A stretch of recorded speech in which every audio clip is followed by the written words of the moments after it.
Madam जय जिनेन्द्र जय जिनेन्द्र। जी, start कर लीजिए प्लीज। हाँ हाँ। गुरु भगवंतु के आगे से 3 बार नौकों कहेंगे।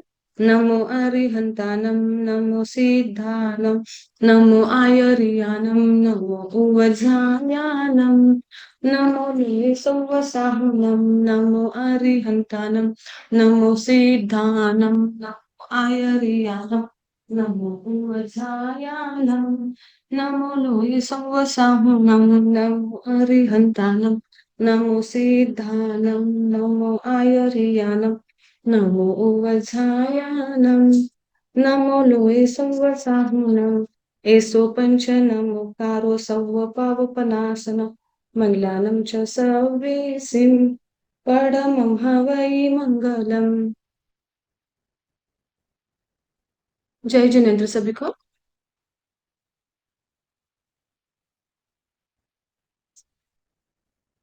अभी कल हमने हमारे 4 शिक्षा व्रत चल रहे हैं, उसमें से 9, 10, 11 ये 3 शिक्षा व्रत हो चुके हैं। अभी आज हम 12वां देखने वाले हैं। शिक्षा व्रत है आखिरी शिक्षा व्रत, और 12 व्रतों में से भी आखिरी का व्रत वो होता है। तो उसका नाम है अतिथि संविभाग व्रत। अतिथि संविभाग व्रत इसे हम देखेंगे। 12वां अतिथि संविभाग व्रत सम्मने निघंते फासुय एसिनी जैनम असनम पानम खाइनुम साइमम वत्थ पडिगह कंबल पाय कुंच नैना पाड़ी हारिय पीड़ फलग सेजा संतार एनम ओ सभे ओ सह भेजनम पडिला भेमाने विहरामी ऐसी मेरी सद्दहना प्रभुवना तो है साधु साध्विका योग मिलने पर निर्दोष दान दू तब परसना करके शुद्ध हो।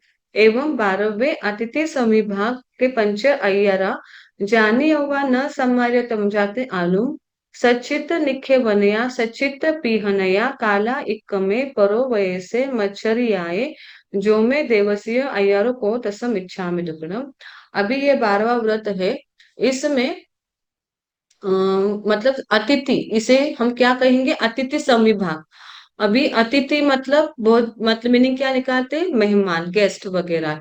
जो कभी भी आते हैं। गेस्ट कैसे होते हैं, कभी भी आते हैं। पहले के टाइम पे मोबाइल कांटेक्ट लेटर ऐसे कुछ भी नहीं था, इसलिए अतिथि का आना मालूम नहीं रहता था। कभी भी वो क्या होते थे, गेस्ट आते थे। इसलिए मेहमानों को, गेस्ट को क्या कहते थे, अतिथि कहते थे। लेकिन आज थोड़ा टाइम चेंज हो गया है, मोबाइल से सभी है, तो इस वजह से पता चल जाता है। लेकिन यहाँ पे अतिथि का मतलब गेस्ट तो होगा, मेहमान होगा, लेकिन यहाँ पे अतिथि का ज्यादा करके मतलब यही एक मतलब यहाँ पे होगा। और वो है साधु संत।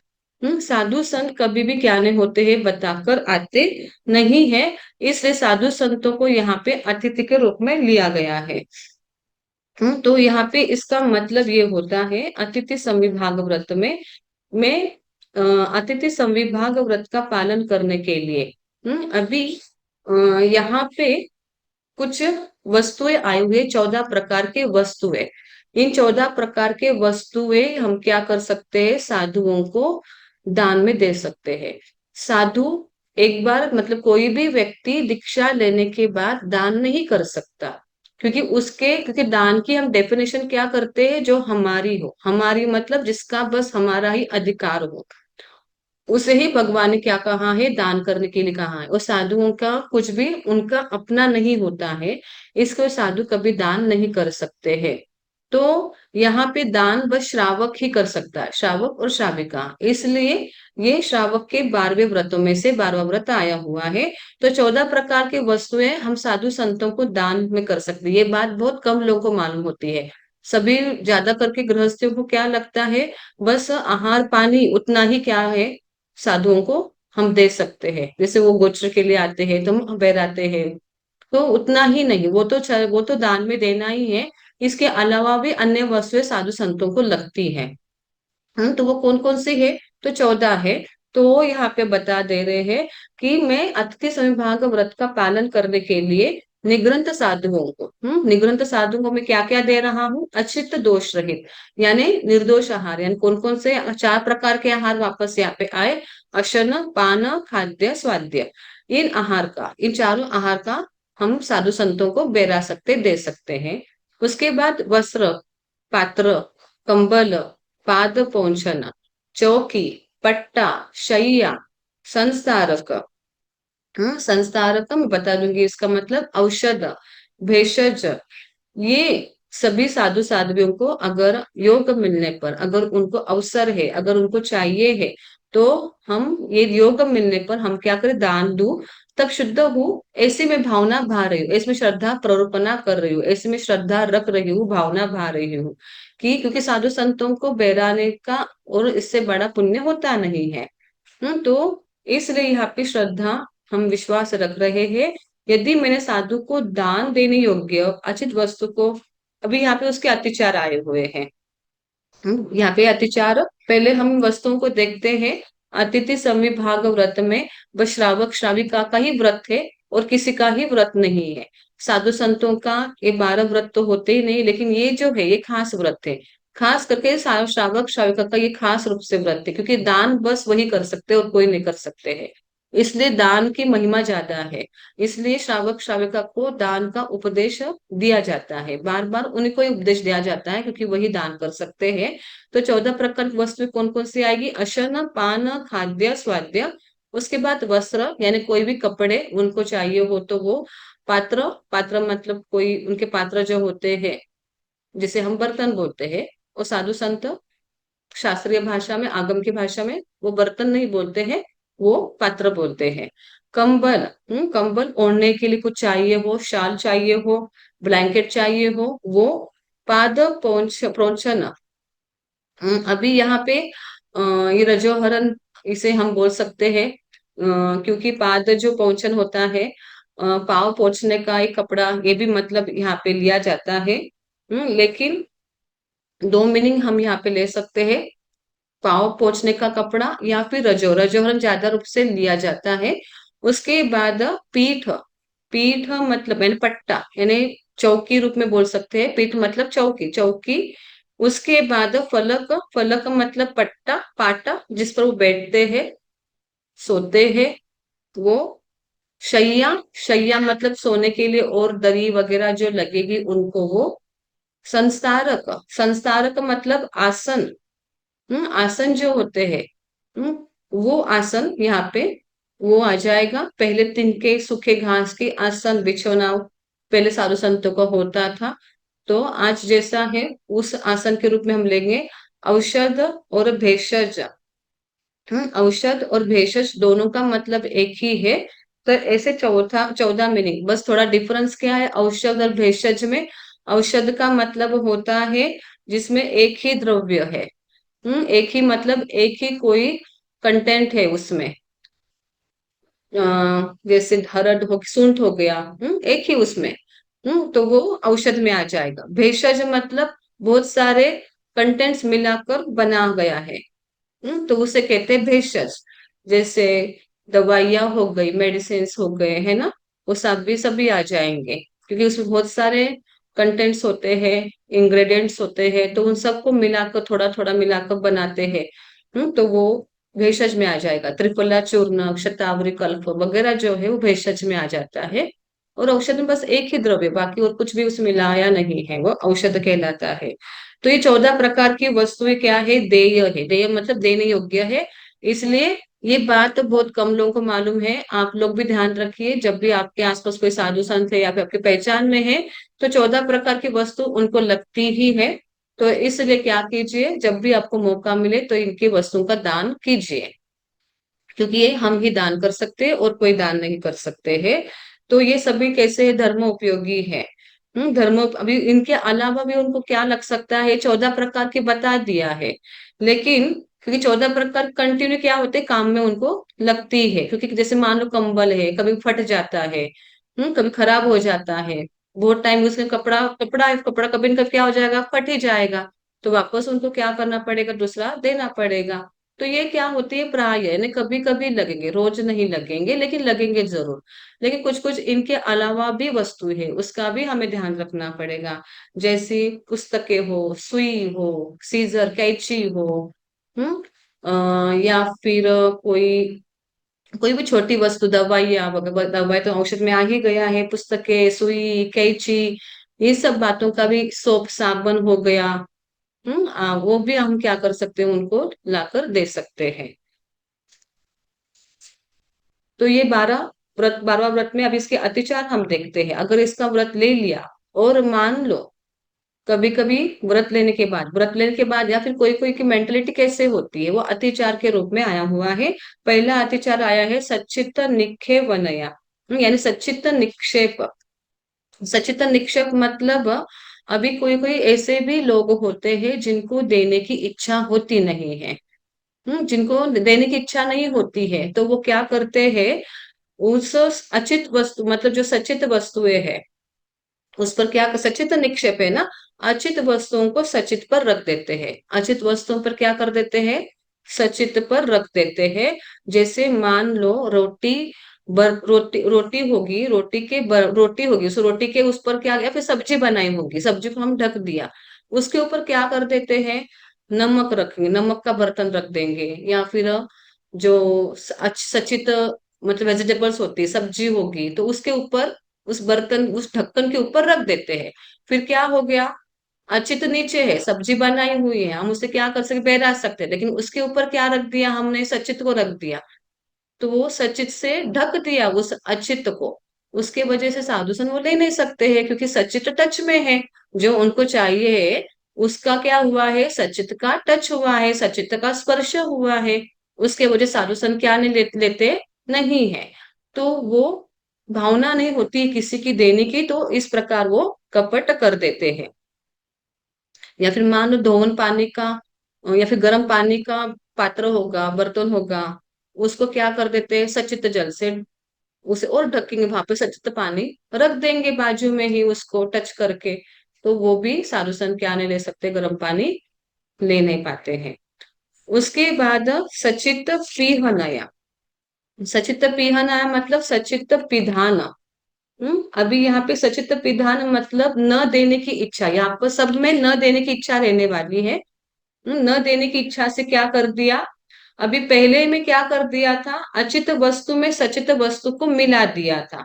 अभी यहाँ पर वैसे ही मिलाया है पहले में, दूसरे में क्या कर दिया है, अचित वस्तु को सचित में, सचित से ढक दिया है, दूसरे में सचित को ढक दिया है, सचित से ढक दिया, अचित वस्तु को सचित से ढक दिया। मान लो वैसे ही सेम फ्रूट्स रखे होंगे उसके ऊपर, या फिर कुछ कच्चा और रख दिया होगा, तो वो न देने की इच्छा से सचित विधान कहलाएगा। उसके बाद आया हुआ है काला इक्क में। काला इक्क में अभी यहाँ पर क्या हुआ है, देना, काल अतिक्रम, काला इक्क मतलब क्या, काल अतिक्रम। अभी ये सभी को मालूम है साधु संतों के गोचर का टाइमिंग क्या है। मालूम है, वो सुबह 11, 11:30 बजे निकलते हैं आहार पानी के लिए, आहार पानी की गवेषणा के लिए, और शाम को 4:30 जैसे, मतलब शाम का टाइमिंग कभी जल्दी भी, कभी जैसे सूर्यास्त जल्दी होता होगा, जल्दी निकलते हैं। और अब दिन में तो 11 बजे तक, कहीं कहीं 11, 11:15 या फिर 11:30, इनके बीच में निकलते ही है। तो उस टाइम पे क्या कर दिया, किसी को नहीं देना है तो क्या कर दिया, उसी टाइम पे दरवाजा बंद रखना, नहीं देना है, या फिर उस टाइम पे बाहर चले जाना। तो ये न देने की भावना से करना है, काल अतिक्रम कहलाएगा। और मान लो कोई कोई ऐसे भी लोग होते हैं, जानबूझ के सुबह ऐसा कर देंगे, नहीं देना था, इसलिए कहीं बाहर चले गए उसी टाइम पर, और जब भी वापस शाम को आ जाएंगे या फिर रात को आ जाएंगे, और वापस जहाँ साधु संत बैठे होंगे वहां पे चले जाएंगे, और बोल देंगे हमें मतलब बहराना था, हम नहीं दे पाए, हमें कुछ मतलब जाना पड़ा, कुछ अर्जेंटली काम आया, फिर रात को भावना रखते हैं बहराने की। तो ये कपट हो गया उनका वो, तो वो नहीं देने की भावना थी, इसके वजह से सारी माया वो करते हैं।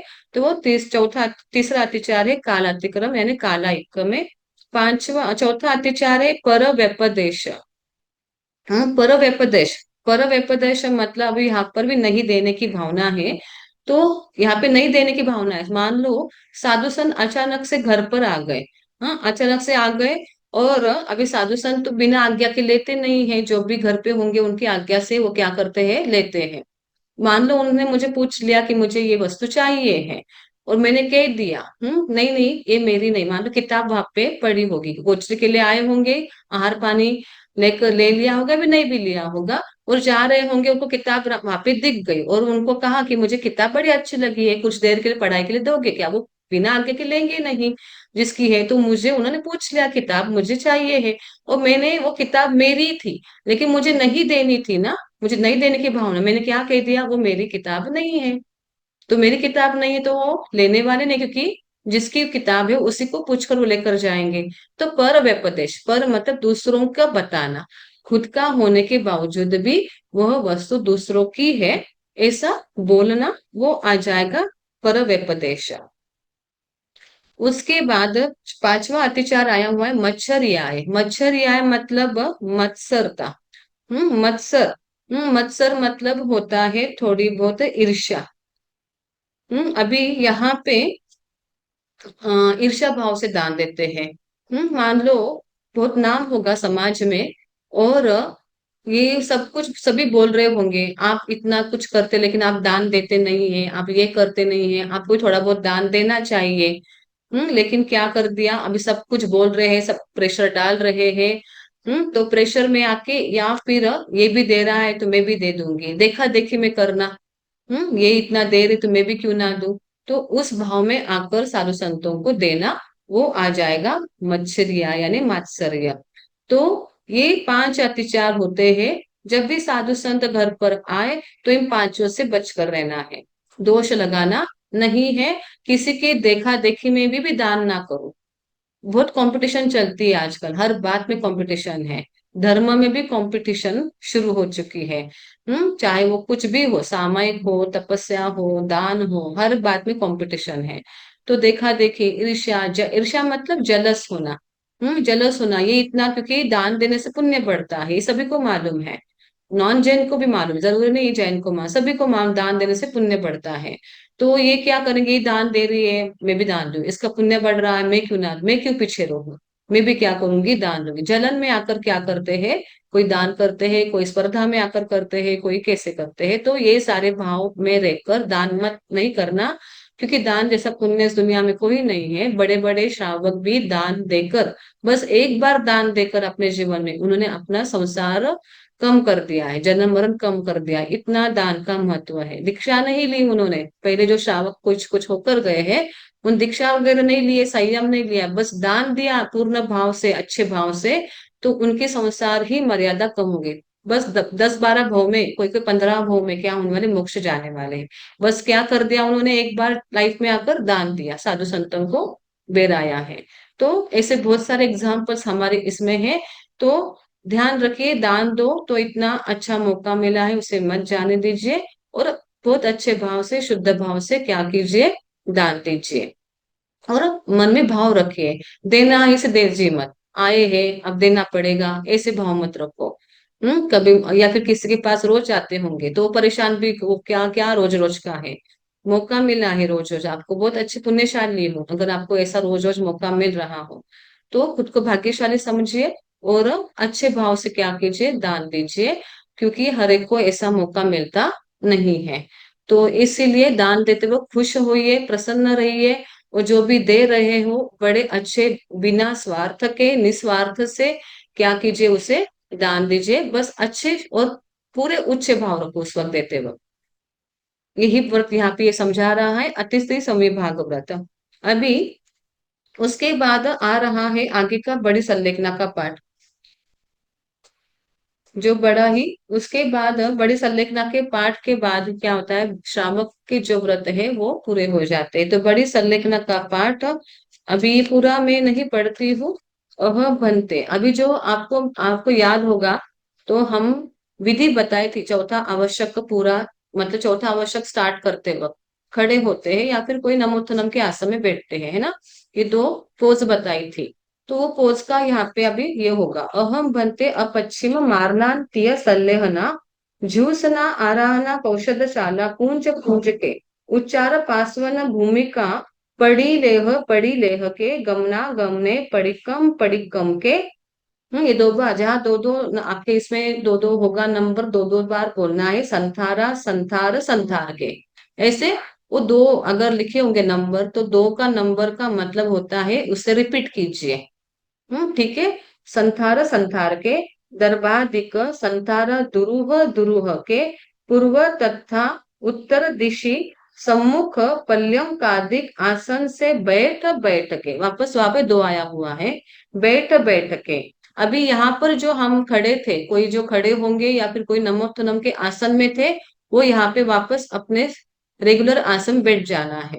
यानी जो खड़े होंगे तो वो बैठ जाएंगे, जो नमोत्तम में होंगे वो भी क्या हो जाएंगे, सीधे बैठ जाएंगे। ठीक है। बैठ बैठ के, यही वर्ड के बाद करयल सम परिगहियम सिरसा वत्थम मध्य अंजलि तिकट्टु एवं वयासी नमोथुनम अरिहंतानम जाव संपत्तानम। अभी यहाँ पे हाथ जोड़ देना है, यहाँ पे कहा ना अंजलिम तिकट्टु एवं वयासी, तो यहाँ पे हाथ जोड़ देना है, क्योंकि नमस्कार कर रहे हैं अभी किसे, अरिहंत भगवान, जाव संपत्तानम। पहले अरिहंत भगवान को नमस्कार किया, उसके बाद अनंत सिद्धों को नमस्कार करके नमोत्थुनम अरिहंतानम भगवंतानम जाव संपाव्यु कामानम, सॉरी, पहले यहाँ पे सिद्ध भगवान को नमस्कार किया था, उसके बाद अरिहंत भगवान को नमस्कार किया गया है। कौन कहाँ पे, अभी आज अरिहंत भगवान कहाँ पर है, तो महाविद्य क्षेत्र में है। तो वहां पे उनके नाम यहाँ पे लिए गए हैं। महाविद्य क्षेत्र में विचरते हुए तीर्थंकरों को नमस्कार करके, क्योंकि सिद्ध भगवान, उसके बाद अरिहंत भगवान, उसके बाद गुरु आए हैं। तो अपने अपने धर्माचार्य जी, यहाँ पे अपने अपने गुरु भगवंतों का नाम ले लेना है मन मन में ही, और उनको नमस्कार करता हूँ, मतलब अपने अपने धर्माचार्य जी नाम लो, धर्माचार्य जी की जगह पे आप उनका नाम लो। अगर नहीं हो कोई भी गुरु आपके कोई भी पहचान में, तो फिर धर्माचार्य जी बोल दो। ठीक है। अगर जिनके है तो वहां पे उसके जगह पे उनका नाम लो, अगर नहीं हो तो आचार्य जी बोल दो, और उनको नमस्कार करता हूँ। साधु प्रमुख चारों तीर्थों को खमा के, सर्व जीव राशि को खमा के, पूर्वे जो व्रत आदरे है, उनमें जो अतिचार दोष लगे हैं, दोष लगे हैं, वे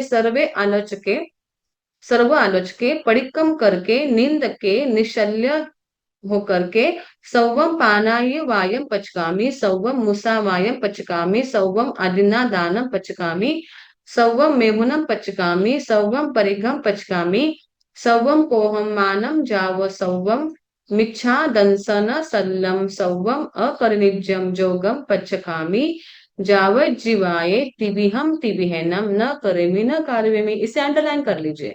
यहाँ पे क्या आया हुआ है संलेखना, तिबिहम तिबिहनम है, यानी तीन करण तीन योग से है अभी, ना दो करण दो योग तीन योग से नहीं, तीन करण तीन, यानी संलेखना तीन करण तीन योग से लेते हैं। उसके बाद करंतम्पि अन्नम न समोनो जानामि, मनसा वैसा कायसा, ऐसे 18 पाकस्थान पचक के, सौवम असनम पानम खाइमम साइमम चौवम पी आहारम पचकामी जावत जीवाए।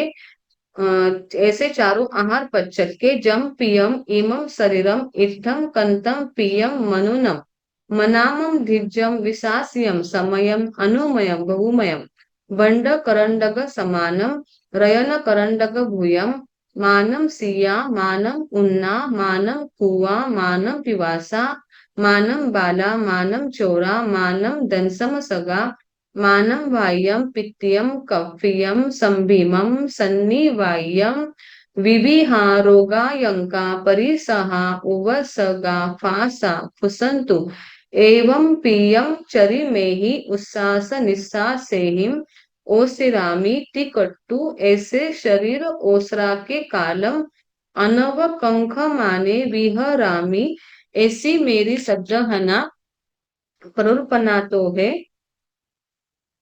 फरसना कुर्तब शुद्ध हूँ, ऐसे अपश्चिम मारनांतिय सल्लेह ना ज्योत्स्ना आरहा नाय पंच अय्यारा जानी यौवा न समारे यौवा तम जाते आलूम। ये अतिचार आए हुए हैं। यह लोगा सम सपोगे, पर लोगा सम सपोगे, जीविया सम सपोगे, मरना सम सप्पोगे काम भोगा सम सप्पोगे मा मज्ज हुज्ज मरणंते भी श्रद्धा परुवन्नमी अन्नावा भावो तसम इच्छामि दुक्कडम।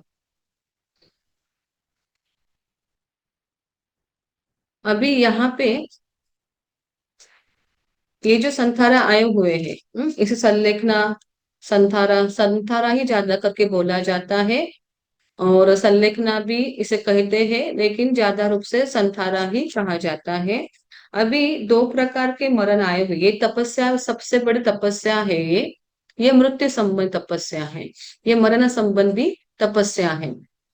क्योंकि ये बात सभी को मालूम है, जो जन्मा है वो कभी ना कभी मरने वाला है। अमर तो यहाँ पे कोई है नहीं। भोजन हनुमान उनको अमर मानते, लेकिन वो अमर कोई है नहीं, जो जन्मा है वो मरने ही वाला है। तो मरने मरना ये अटल है, अगर ये फिक्स है, तो परमात्मा ने कहा है मरते वक्त कैसे करो, शांति से, स्थिर से, और बिना दुख होके क्या करो, मृत्यु को मतलब स्वीकार करो। यानी मृत्यु महोत्सव एक प्रकार का, ये क्या है, मृत्यु का उत्सव मनाना। क्योंकि ये नियम ही है, क्योंकि अगर आपकी मृत्यु सही रूप से हो गई, अगर मृत्यु हर एक व्यक्ति की अच्छे रूप से इस प्रकार हो गई ना, तो आगे उसकी जो गति होने वाली है, वो जहां पर भी जाने वाला है, वो कैसा जाएगा, अच्छे से जाएगा, सुख से जाएगा। सबसे बड़ी बात उसकी सदगति ही होगी, वो क्या उसकी दुर्गति नहीं होगी। अगर जो इस प्रकार पंडित, इसे पंडित मरण कहते हैं। कौन सा मरण कहते हैं इसे, पंडित मरण कहते हैं। तो जो पंडित मरण होके अपनी मृत्यु को स्वीकार करता है ना, आगे उसकी सदगति है। एक तो वो स्वर्ग यानी डेवलप में जाएगा, या फिर मनुष्य में जाएगा, मनुष्य में भी अच्छे फैमिली में अच्छे कहीं ना कहीं वो जन्म लेगा। तो इसलिए कहते हैं मरते वक्त क्या करो, शांति रखो, दुखी ना हो, बहुत रोध होना मतलब स्वयं भी ना वो मोह में कहीं पे जाए, क्योंकि मालूम है जो यहाँ पे मतलब कोई साथ में आता नहीं है, अकेले ही जाता है। तो इसलिए उस वक्त दुखी होकर, रो रो कर, अपने आप को दुखी ना करके, और ज्यादा कर्म बंध वहां पे हो जाता है, और कर्म बंध के बाद आगे उसका फल भी बड़ा ही कड़वा मिलता है। तो इसका अर्थ भी यहाँ पे देखते हैं, मृत्यु का समय जब निकट आता है, तभी उसी बात को लेकर कहा गया है। अब अपश्चिम मारणांत्य संलेना, अपश्चिम मतलब उसके बाद अभी कुछ भी नहीं है, अभी ये लास्ट चल रहा है। इसलिए अपश्चिम, अपश्चिम मतलब क्या, उसके बाद कुछ नहीं है, मतलब अभी जो है टाइम, अब मेरा जीवन यहाँ पे क्या होने वाला है, पूर्ण होने वाला है। इस शब्द क्या दिया, अपश्चिमा। मृत्यु का समय निकट आने पर संलेखना तप करने वाला, अभी संथारे का स्थान यहाँ पे पहले क्या कर दिया है, निश्चित कर दिया है। मैं पहले क्या कर रहा हूँ, संलेखना का सेवन करता हूँ, यानी संलेखना स्वीकार करता हूँ, क्योंकि यहाँ पे स्वयं की आज्ञा जरूरी है। ये बहुत जरूरी है, जब भी कोई संथारा लेता है ना, तो उसकी इच्छा वहां पे जरूरी होती है, उसकी वहां पे आज्ञा जरूरी होती है, उसके बिना उस संतरा नहीं दे सकते हैं। मतलब हम देखते कोई कोई अनकॉन्शियस होते हैं, फिर भी लोग क्या, फैमिली वाले क्या कर देते हैं, अनकॉन्शियस में संतरा पचका देते हैं। तो ये गलत है, अनकॉन्शियस में कभी संतरा देते नहीं है, क्योंकि संतरा में उसकी उसकी हार जरूरी है। वो अगर चाहता है तभी दो, और सबसे बड़ी बात वो जागरूक होना चाहिए। भले वो लास्ट स्टेज में हो, कभी कभी एक्सीडेंट हो जाता है या फिर कोई बीमारी हो जाती है, वो लास्ट स्टेज में होता है, तो क्या करते हैं, संथारा की इच्छा मतलब कोई कोई रखते हैं फैमिली वाले या फिर कोई और, तो उसकी वहां पे इच्छा है क्या, तब भी क्या करना चाहिए, उसे संथारा देना चाहिए। उससे पूछना पहले, इसलिए पूछने के लिए उसको जागरूक रहना बहुत जरूरी, तभी तो हाँ या ना बोलेगा ना। नहीं तो वो अगर बेहोशी में होगा तो फिर क्या वो हाँ या ना बोलेगा। इसलिए वहां पे कहा गया है पहले वो अपनी इच्छा, क्योंकि यहाँ पे संतरा ले रहा है ना, अपनी इच्छा से ले रहा है, वो स्वयं ले रहा है। अगर उसकी कैपेसिटी नहीं है बोलने की, या फिर उसे नहीं आता, उसको साधु संत पचका देते हैं, लेकिन वो बेहोश में नहीं चाहिए।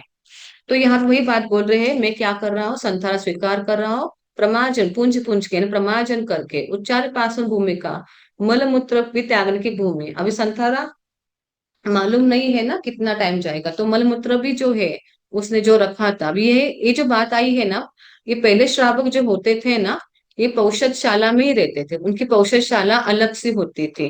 तो पौषध लेते थे, और मान लो उनको लगा अभी हमारा लास्ट टाइम आया है, तो पौषध में जो पौषध लेते हैं तो उनका जो मल मूत्र विसर्जन का स्थान होता है ना, वो आगार रखते हैं पौषध में। तो वो अभी संथारा ले रहे हैं ना, तो इसलिए पाठ यहाँ पे, इसलिए इसलिए यहाँ पे क्या आया हुआ है, मैं अभी वो जो मलमूत्र का स्थान मैंने आगार रखा था ना, उसको भी मैं क्या कर रहा हूँ, अभी त्याग कर रहा हूँ। ठीक है, इसका मतलब ये हो जाता है, पढ़ी ले के मैं देख करके मैं त्याग कर रहा हूँ, गमना गमने जाना आना, पढ़िकम के त्याग कर रहा हूँ। मतलब जाना आना जो बार बार मैं पोषण में उठ रहा था, बैठ रहा था कुछ काम के लिए, वो भी मैं क्या कर रहा हूँ, त्याग कर रहा हूँ। दर्भादिक, दर्भादिक मतलब सूखा घास का, संथारा बिछोना, संथार कर बिछा कर, सूखा घास का बिछाना बिछाकर, दुरूह दुरूह के, उस पर मैं बैठ रहा हूँ, उस आसन पर उस बिछोना पर मैं क्या कर रहा हूँ, अभी बैठ रहा हूँ। करयल सम परिगयम, दोनों हाथों को जोड़कर, शीर्षावत्तम, मतलब मैं हाथों को जोड़ रहा हूँ और अपने यहाँ पे मतलब ऐसे सिर पे रख रहा हूँ। मत्थे अंजलि, अंजलि तिकट्टू यानी अभी हाथ जोड़कर, सिर पर रखकर हाथ जोड़कर ये बोल रहा हूँ, क्या बोल रहा हूँ, नमोतन आर्यंत, मतलब यहाँ पे मैं जो सिद्ध हो गए हैं उनको नमस्कार कर रहा हूँ, और जो सिद्ध होने वाले हैं यानी अरिहंत भगवान, उनको भी मैं नमस्कार कर रहा हूँ। और उसके साथ साथ मैं निशल्य, ये बड़ा ही अच्छा, बहुत गहरा है, क्योंकि भोजन संसार में क्या कर देते हैं, निदान कर लेते हैं, मुझे ऐसा ऐसा फल मिले, परेशान हो जाते हैं कोई कोई, तो इस निशल्य होकर, मतलब कुछ भी मैं मन में ऐसी बात नहीं रख रहा हूँ। मैं निशल्य के तीन बताए थे, वो आत्मा की निशल्य है, माया निदान मिथ्यात्व, उससे रहित होकर मैं ये संसारा ले रहा हूं। मिथ्या दंसन सल्ला, मिथ्या का अकर निजम मैं नहीं करूं, मतलब मिथ्यात्व का सेवन मैं नहीं करूंगा। मैं पूरे सम्यक रूप से यानी पूरे सही रूप से, यथार्थ रूप से मैं संसारों को ग्रहण करने जा रहा हूँ। जम पियम इमम शरीरम, ये शरीर इष्ट में इष्ट, कांत में कांति युक्त, मतलब शरीर सबसे प्रिय इस दुनिया में कोई है तो वो है हमारा शरीर। बाकी की तो रिश्ते हैं वो तो बाद में आ जाते हैं, लेकिन सबसे प्रिय सबको क्या है, हमारा शरीर है, चाहे वो कैसा भी हो, अच्छा दिखने वाला हो, कैसे बीमार वाला हो, या फिर कुछ भी हो।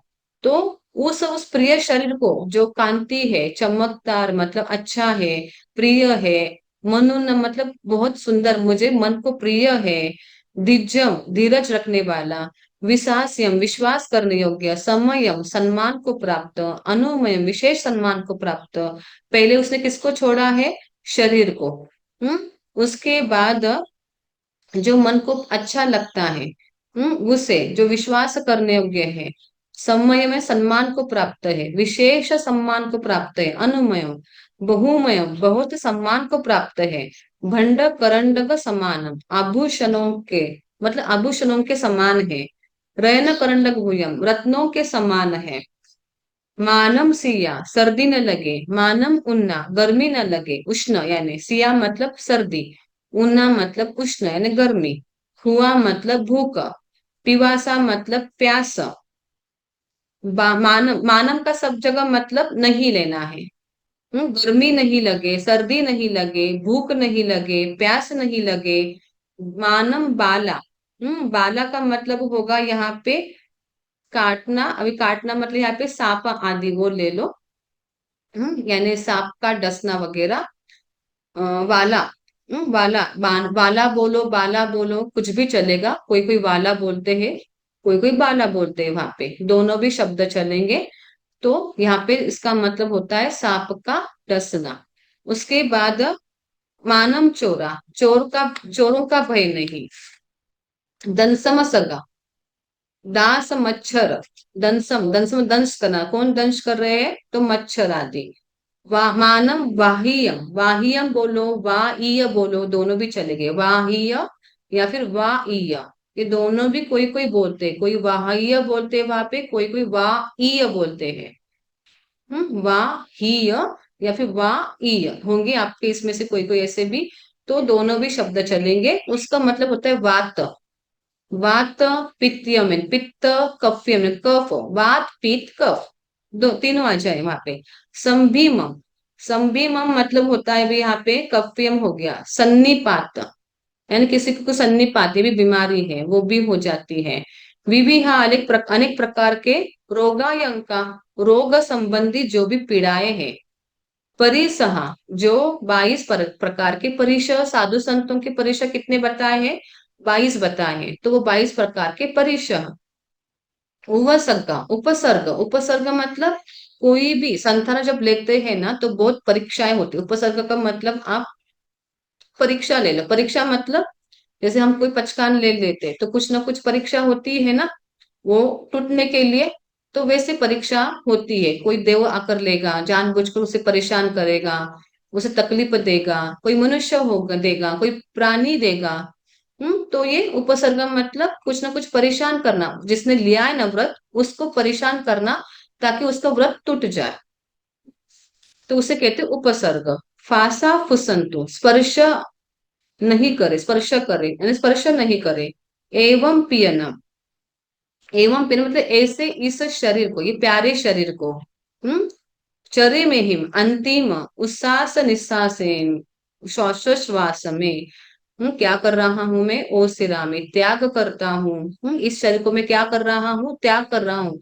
शरीर को त्याग कर रहा हूँ मतलब जो शरीर के लिए हमारे मन में मोह है, उस मोह का मैं त्याग कर रहा हूँ, क्योंकि आयुष्य पूर्ण होने में टाइम हो लग जाता है, तो शरीर का मोह पहले छोड़ना पड़ता है। तो शरीर का, इस बॉडी का जो हमारे लिए अटैचमेंट है ना, उस बॉडी के अटैचमेंट को मैं क्या कर रहा हूँ? छोड़ रहा हूँ। ओ सिरामी त्याग करता हूँ। अगर आप किसी और को दे रहे हो ना, तो उस ओ सिरामी की जगह ओ सिरे बोल दो। किसी और को अगर आप देना चाहते हो तो ओ सिरामी की जगह क्या बोलना है? ओ सिरे। और स्वयं को लेना हो तो ओ सिरामी। ऐसा करके काल अनोकंख माने। अभी इसके अतिचार आए हुए हैं, वो अतिचार बाद में देखते हैं। तो यहाँ पे ये संथारा संलेखना जो है ये मृत्यु संबंधी है। दो प्रकार के मरण आते हैं, अकाम मरण और सकाम मरण। अभी सभी दुनिया के जितने भी जीव है, चाहे वो वनस्पति हो, चाहे वो चींटी मच्छर हो, चाहे वो हाथी घोड़े हो, चाहे वो मनुष्य क्यों ना हो, तो वो सभी क्या होने वाले हैं? मरने तो वाले ही है। तो फिर ऐसे मरने से अपेक्षा उनको जो ऐसे मरते हैं, शरीर को खुद होकर छोड़ना ही पड़ेगा। अगर हमारे अंदर को शरीर के अटैचमेंट है तो क्या करेंगे? बड़े ही दुख में पीड़ा में मरेंगे। तो उसे कहते अकाम मरण। अकाम मरण मतलब क्या होता है? वहां पे ज्ञान पूर्वक नहीं मरना। अकाम मरण मतलब क्या? ज्ञान पूर्वक मरते नहीं है। अज्ञानी में जीवों का जो मरण होता है उसे अकाम मरण करते हैं, और जो ज्ञान पूर्वक मरते हैं तो उसे कहते हैं सकाम मरण। तो इस प्रकार ये जो संलेखना है ये शरीर और कषाय यहाँ पे दोनों को कमजोर बनाता है, क्योंकि हम यहाँ पे क्या कहा आपने देखा, असनम पानम खाइमम सायमम, चारों प्रकार का आहार का आपने त्याग किया है। अभी आप कहते हैं कोई कोई चौविहार, कोई कोई तिविहार, अगर आप लोगों ने किसमें सुना होगा, कोई कोई तिविहार भी संतरा लेते हैं, है ना, पानी को आकार रखते हैं, कोई कोई चौविहार भी लेते हैं। तो यहाँ पे जो असनम पानम खाइमम साइमम शब्द आया है ना, चारों प्रकार के आहार को मैं त्याग करता हूँ, तो वहां पे पानक मत बोलना। अगर आपको त्रिविहार किसी को दिलाना है या फिर लेना है, तो पानी को अगर आगार रखना रखना है तो पानम शब्द जो आता है उस पाठ में वो ना बोले। ठीक है। और वहां पे आगे भी आया चारों आहार को पचक के, तो वहां पे चारों आहार की जगह पे लिखो तीन आहार को पचक के। ठीक है। चारों आहार न बोलकर तीन आहार को पचक के ये बोल देना है। तो कोई कोई त्रिविहार पचकान लेते हैं तो कोई कोई चौविहार पचकान लेते हैं। तो इस प्रकार यहाँ पे ये संथारा लिया जाता है। और अगर आप नहीं ले पा रहे हो तो साधु संतों भी क्या कर देते हैं? संथारा पचकान दे देते हैं। बस वहां पे कुछ आपको छूट रखनी है, गादी पलंग, कोई गृहस्थी भी, क्योंकि ये सब साधु संतों के लिए आया हुआ है। हमें देखा ना वहां पे कैसा आसन बिछाया उसने, सूखा घास का बिछोना बिछाया है, और उस पर वो क्या कर रहे? बैठ रहे हैं। अभी गृहस्थी, मानो कोई श्रावक या फिर गृहस्थी ले रहे हैं तो फिर उनको वहां पे बोलना पड़ेगा कि मैं मतलब गादी पलंग जो भी आपको रखना है उसके मैं क्या कर रहा हूँ? छूट रख रहा हूँ। वो आकार शब्द वहां पे ध्यान रखना, वो आकार आप ले लेना। गादी हो, चादर कंबल हो, या फिर आपको जो जो छूट रखना है ना उसका आप छूट वहां पे वस्तुओं की, खाने पीने का कोई छूट वहां पे नहीं है। एक तो टीवीआर पचकान हो सकता है या फिर चौबियार हो सकता है। बाकी वस्तुओं का आपको कुछ अगर रखना है, जैसे कपड़े हो, पहनने के कपड़े हो, वो भी अगर आपको बोलना पड़ेगा, ये ध्यान रखना। पहनने के कपड़े हो, साड़ी हो, ड्रेस हो, या फिर कुछ और पैंट हो, शर्ट हो, वो कपड़े आपको वहां पे अगर रखने पड़ेंगे। और गाड़ी, पलंग, जो भी गृहस्थ की सेवा है उसको आपको छूट रखनी होगी। ठीक है, तो इस प्रकार यहाँ पे इन सब बातों का क्या किया जा रहा है, त्याग किया जा रहा है। ये तीन करण तीन योग से ही होता है। तो ये जो शरीर जो पहले जो आया हमने देखा, इष्ट, कांत, प्रिय, ये सभी शरीर को लेकर था। तो वो क्या कर रहा हूं मैं, पहले शरीर को कैसा था, हमारा विश्वास करने योग्य था, बड़ा ही सम्मानीय था, सभी सम्मान रख रहे थे। तो इस प्रकार यहाँ पे आभूषण हो, मतलब करण, ये सभी को मैं क्या कर रहा हूँ, मैं ध्यान रखता था, आज उसका मैं त्याग कर रहा हूँ। और संथारा कब लिया जाता है, ये भी बहुत जनों को प्रश्न आ जाता है। तो फिर संथारा जब भी ज्यादा करके बीमार कोई व्यक्ति है, जो नहीं अभी जीने वाला है, डॉक्टर भी बोल रहे हैं, तभी संथारा आप उसे दे सकते हैं या फिर ले सकते हैं। बीमार, या फिर मान लो एक्सीडेंट हो जाए, तो एक्सीडेंट में भी क्या होती है, बचने की पॉसिबिलिटी कम होती है। तो उस टाइम भी क्या कर सकते हैं, संथारा ले सकते हैं। उसके बाद आगे यो, ये पाठ होने के बाद यो सम्मकित पूर्व 12 व्रत संलेखना सहित, इसमें जो कि अतिक्रम व्यतिक्रम, अतिचार अनाचार, जानते अजानते, मन वचन काया से सेवन किया हो, कराया हो, करते हुए को अनुमोदन किया हो, तो अनंत सिद्ध केवल ज्ञानी के आत्मा की साक्षी से तसम इच्छा में टुकड़ा। सॉरी, इसके अतिचार रह गए। यह लोगा से संपोगे, परलोगा से संपोगे, संलेखना के अतिचार। तो यह लोगा से संपोगे का मतलब होता है जीवित आकांक्षा। मान लो संतरा ले लिया, संतरा लेने के बाद हमारे भावों को बहुत ज्यादा संभालना पड़ता है, क्योंकि कोई कोई ऐसे भी प्रसंग, इंसिडेंट्स होते हैं, जैसे मैंने अभी कहा, कोई लास्ट स्टेज में होगा तो वो नहीं जीने वाला है, तो उससे संतरा हम दे सकते हैं। लेकिन ऐसा भी होता है, हो अभी भी हुआ भी है यहाँ पर, लास्ट स्टेज है, डॉक्टर बोलते हैं 2-3 घंटे भी नहीं जी सकते हैं, संतरा वो ले लेते हैं। लेकिन बाद में क्या हो जाता है, 2-3 घंटे के 2-3 महीने में वो जी लेते हैं।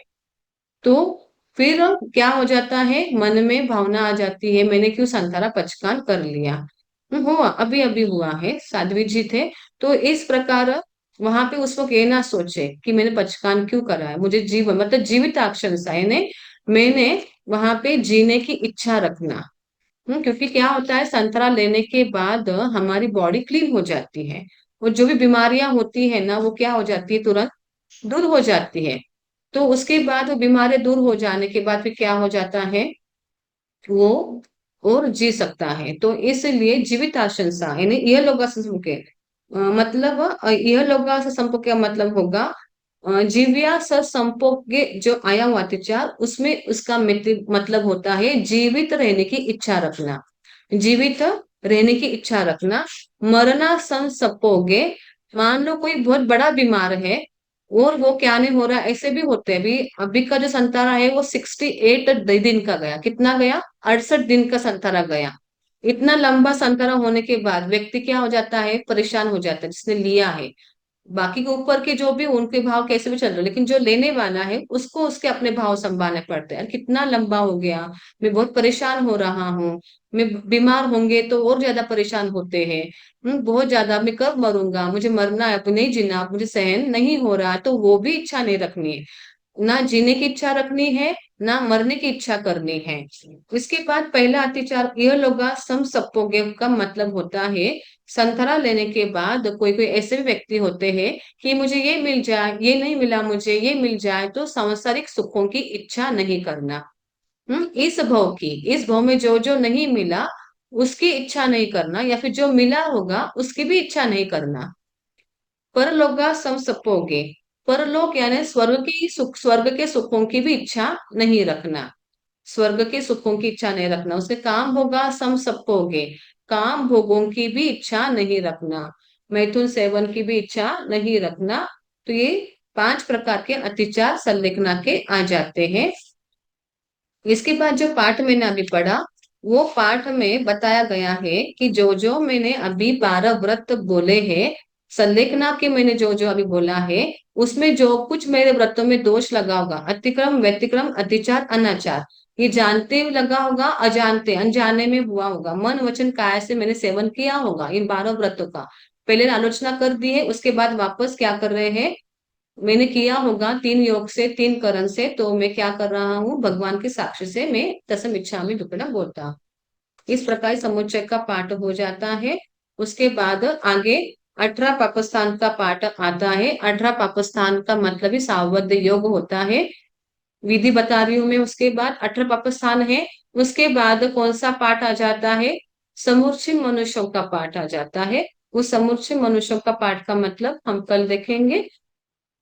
नमो अरिहंतानं, नमो सिद्धानं, नमो आयर्यानं, नमो ओवज्झायानं, नमो लोये सत्साहुनं, धम्मो मंगल मुखिठम अहिंसा संयमो तवो देवावित्तं नमं संति जस धम्मे श्यामनो चैता भारंग वासं चक्रवर्ती महडियो शांति शांति कर लोए पत्तो गई मनोत्तरम श्री चत्तारी मंगलम अरहंता मंगलम सिद्धा मंगलम साहू मंगलम केवली पनतो धम्मो मंगलम चत्तारी लोगुत्तमा अरहंता लोगुत्तमा सिद्धा लोगुत्तमा साहू लोगुत्तमा केवली पनतो धम्मो लोगुत्तमो चत्तारी शरणं पवज्जामि अरहंते शरणं पवज्जामि सिद्धे शरणं पवज्जामि साहू शरणं पवज्जामि केवली पनत्तं धम्मं शरणं पवज्जामि चारे शरण दुख हरण जगत में और न शरणा कोई होगा जो भव्य प्राणी करे आराधन उसका अजर अमर पद होगा। खूब खूब मंगल हो।